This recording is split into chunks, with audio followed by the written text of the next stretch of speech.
আল্লাহ বললেন ইব্রাহিম বয়স কত? সাইয়েদনা ইব্রাহিম বললেন 80 বছর। আল্লাহ বললেন নিজ হাতে নিজের সুন্নাতে খাতনা সেরে নাও। সহিহ বুখারীর বর্ণনা, ইখতাতানা সাইয়েদনা ইব্রাহিম আলাইহিস সালাম ওহু আবনু 80 সানা বিল কদুম। বুখারীর বর্ণনা, 80 বছর বয়সে কুঠার দিয়ে লজ্জাস্থানের সামনের চামড়াটা কেটে নিজ হাতে নিজের সুন্নাতে খাতনা সেরেছেন।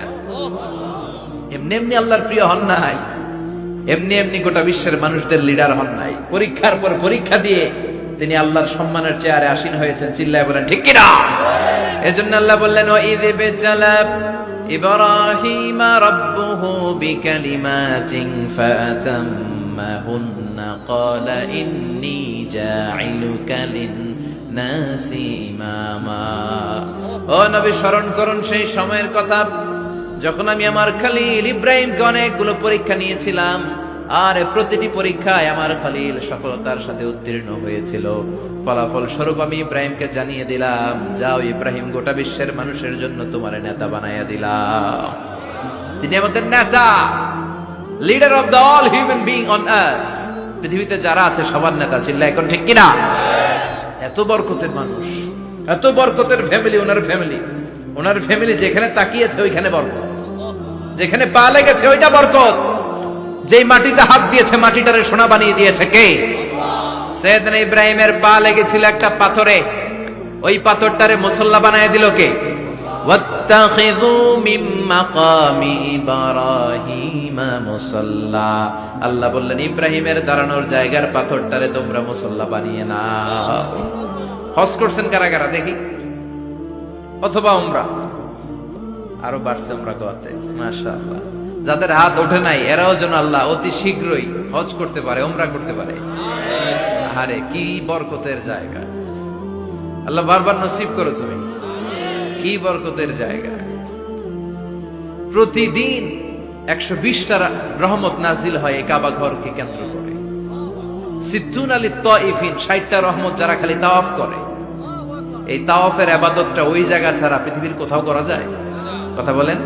এজন্য 60টা রহমত যারা তাইফিন তাওয়াফ করে, আর 40 লিল মুসাল্লিন, আর 40টা রহমত যারা কাবা ঘরে নামাজ পড়ে। 40 আর 60 100, বাকি রইল কয়টা? ওয়াল 20 লিন নাযিরিনা ইলাল কাবা। বাকি 20টা যারা তাওয়াফও করে না, সালাতও পড়ে না, খালি কাবা ঘরের দিকে তাকায় থাকে।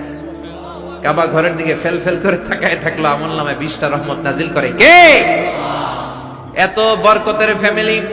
সাইয়েদনা ইব্রাহিম সন্তান হলো ইসমাইল, স্ত্রীর নাম হাজার। 3 জনের ফ্যামিলি। চিল্লায় বলেন কয়জন? এই 3 জনের ফ্যামিলির এত বরকত, যেই জায়গায় হাত লেগেছে জায়গাটারে বরকতময় করেছে কে? যেখানে পা লেগেছে বরকত দিয়ে ভরে দিয়েছে কে? সাইয়েদনা ইব্রাহিম রাজমিস্ত্রিগিরি যখন করতেছিলেন, বানাতে বানাতে আর নাগাল পায় না। আল্লাহ বলে এই পাথরটার উপরে দাঁড়াও। উনি দাঁড়ালেন। এবার যতটুকু উপরে ওঠা লাগে পাথরটা অটোমেটিক্যালি উপরে উঠে যায়, যতটুকু নামা লাগে অটোমেটিক্যালি নিচে নেমে যায়। পৃথিবীর কোন পাথরে আপনি ইচ্ছা মতো লাথি মারলে ওখানে পায়ের দাগ পড়বে? সাইয়েদনা ইব্রাহিম ওখানে দাঁড়ানোর সাথে সাথে উনার ফুটপ্রিন্ট পাথরের মধ্যে লেগে যায়। কাবা ঘরের পাশে গোটা বিশ্বের মানুষের কাছে চিরম্লান করার জন্য, চিরস্মরণীয় করে রাখার জন্য কাবা ঘরের পাশে আল্লাহ পাথরটার স্থান দিয়েছেন। মাকাম ইব্রাহিম। বিশ্বনবী তাওয়াফ করার পরেই ওই জায়গায় 2 রাকাত নামাজ পড়তেন। আপনারাও যারা হজ উমরা করবেন, তাওয়াফ করার পরেই মাকাম ইব্রাহিমে 2 রাকাত সালাত করার সুন্নাত। তার মানে পা লাগছে, ওইটা হয়ে গেছে আমগো মুসল্লা। সাইয়েদনা ইব্রাহিমের পা যেখানে লাগছে ওইটা আমাদের কি? সুবহানাল্লাহ কইবেন না?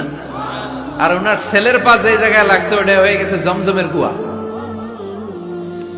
ছোট্ট বাচ্চা ইসমাইলকে রেখে দিয়ে আমরা যারা বলি বিবি হাজেরা, আসলে হাদিসের ভাষায় হাজার, তিনি সাফা পাহাড় থেকে মারওয়া পাহাড়ে দিলেন দৌড়। কোথায় পানি? পানি নাই। মরুভূমির বালির মধ্যে সূর্যের তাপ যখন পড়ে যায়, মরিচিকার মতো ঝলসানির একটা দৃশ্য ভেসে ওঠে, মনে হয় সাগরের পানি, আসলে পানি নাকি। তিনি সাফায় যায়, যে দেখে পানি নাই। মারওয়াতে যায়, যে দেখে পানি নাই। পানির সন্ধানে হাজার আলাইহিস সালাম 7 বার 2 পাহাড়ের মাঝখানে দৌড়াদৌড়ি করলেন। ওই পাহাড়ের মাঝখানে এই মহিলার পায়ের ছাপ লেগে গেল। এই দৌড়াদৌড়িটা আরশের উপর থেকে আল্লাহ এত সুন্দর উপভোগ করেছেন। আল্লাহর কাছে এই মহিলার দৌড়াদৌড়িটা এত ভালো লেগেছে, কিয়ামত পর্যন্ত সব হাজীদের জন্য এই জায়গায় দৌড়াদৌড়িটা আল্লাহ ওয়াজিব করে দিয়েছে। এই জায়গায় দৌড়াদৌড়ি না করলে হজ হবে না, উমরা হবে না। এই দৌড়াদৌড়িটা, মহিলাটার স্যাক্রিফাইস, হৃদয়ের আবেগ আর ভালোবাসাটা আল্লাহর কাছে এত পছন্দনীয় হয়েছে, কিয়ামত পর্যন্ত আল্লাহ চান সবাই দৌড়াবে, আমি উপর থেকে দেখবো। ওয়াজিব করে দিলেন।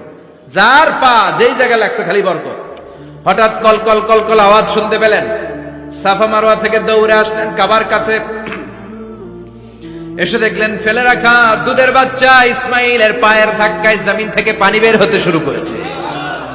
কলকল কলকল আওয়াজ। ওনারা আরবি ভাষা জানতেন না। সাইয়েদনা ইব্রাহিম, ইসমাইল, হাজার এরা সুরিয়ানি ভাষার মানুষ ছিলেন।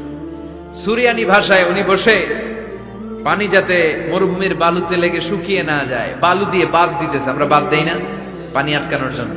দেখেন নাই মনে হয়? দেখেন নাই পানি আটকানোর জন্য বাদ দেই আমরা। হাজার এসে বালু দিয়ে বাদ দিতেছে নিজে নিজে, আর নিজের সুরিয়ানি ভাষায় বলতেছে জাম জাম, মানে থাম থাম, পানি যাইস না তুই। জাম মানে কেফ কেফ, স্টপ স্টপ, থাম থাম, আরে পানি চলে যাস না, থাম থাম। ওনার মুখ নিঃসৃত এই ঝাম ঝাম শব্দ দুইটা আল্লাহ এত পছন্দ হয়েছে, কিয়ামত পর্যন্ত আল্লাহ এই কুয়ার নাম ঝামঝামের কুয়া করে দিয়েছে। বরকত আর বরকত। ছেলেকে মিনার প্রান্তরে রেখে জবাইয়ের দৃশ্যটা আল্লাহর ভালো লেগেছে। কিয়ামত পর্যন্ত ঈদ উল আজহাতে সবাই আমরা প্রাণী শুইয়ে এরকম জবাই করব, এটা আল্লাহ ওয়াজিব করে দিয়েছে। তার মানে এমন ফ্যামিলি খালি বরকত আর বরকত। আর আল্লাহ বললেন এই ফ্যামিলিতে আমি কিতাবও দিয়েছি, নবুয়তও দিয়েছি। ওয়াজআলনা ফি যুররিয়াতিহিন নুবুওয়াতা ওয়াল কিতাব। সাইয়েদনা ইব্রাহিমের ফ্যামিলির ভেতরে আমি নবুয়ত দিয়েছি, কিতাব দিয়েছি। এই পৃথিবীতে যত নবীর নাম আপনি বলবেন সবগুলো সাইয়েদনা ইব্রাহিমের নাতিপুতি। লক্ষাধিক নবী পৃথিবীতে, 5-7 জন ছাড়া। কজন ছাড়া? উপরের 5-7 জন ছাড়া যত নবী আপনি নাম বলতে পারবেন, যাদের নাম জানি কিংবা জানি না, সব সাইয়েদনা ইব্রাহিমের বংশধর, ওনার নাতিপুতি। ওনারা আল্লাহ 86 বছর বয়সে দিলেন সাইয়েদনা ইসমাইল আলাইহিস সালামকে। ওনার বয়স যখন 100 তখন দিলেন সাইয়েদনা ইসহাক আলাইহিস সালামকে। তাহলে ওনার প্রথম ছেলের নাম? দ্বিতীয় ছেলে? আওয়াজ করে বলেন, প্রথমটা, দ্বিতীয়টা ইসহাক। দুর্ভাগ্যজনক হলেও সত্য, ইসমাইলের চেনে কোনো নবী আল্লাহ দেন নাই, কোনো নবী নাই। সব নবী এই চেনে হাজার হাজার লক্ষাধিক নবী খালি ইসহাকের বংশে না। এই বংশে কোনো নবী নাই। আর এই বংশের নবীরা প্রজন্মের পর প্রজন্ম একে অপরকে বলে যায়, সব শেষে কিন্তু একজন নবী আসবে, ওইটা হবে শ্রেষ্ঠ নবী, বিশ্ব নবী। ঠিক কিনা? একের পর এক নবুয়ত আল্লাহ এই চেনে দিলেন। ইসহাকের চেইনে, সাইয়েদনা ইসমাইলের চেইনে কোনো নবী নাই। এত নবী এখানে এসেছে, এরা ভেবেই নিয়েছে ওই যে শেষ নবী যেটা শ্রেষ্ঠ নবী এটাও এখানেই আসবে। কিন্তু আস্তে আস্তে হাজার হাজার লক্ষাধিক নবী আল্লাহ এইখানে পাঠিয়ে সাইয়েদনা ঈসা আলাইহিস সালামের পরে আল্লাহ স্টপ মেরে দিলেন। স্টপ মেরে দিয়ে 570 বছর পরে শ্রেষ্ঠ নবীটারে আল্লাহ এই চেনে পাঠিয়ে দিলেন। এজন্য আমরা হচ্ছি বানি ইসমাইল। আমরা কি? বিশ্বনবী হচ্ছেন বানি ইসমাইল, বিশ্বনবী কি? আর এরা হচ্ছেন বানি Israil. Changing the leadership from বানি ইসরাইল টু বানি ইসমাইল। এজন্য অহংকারীদের পরিণাম শুভ হয় না।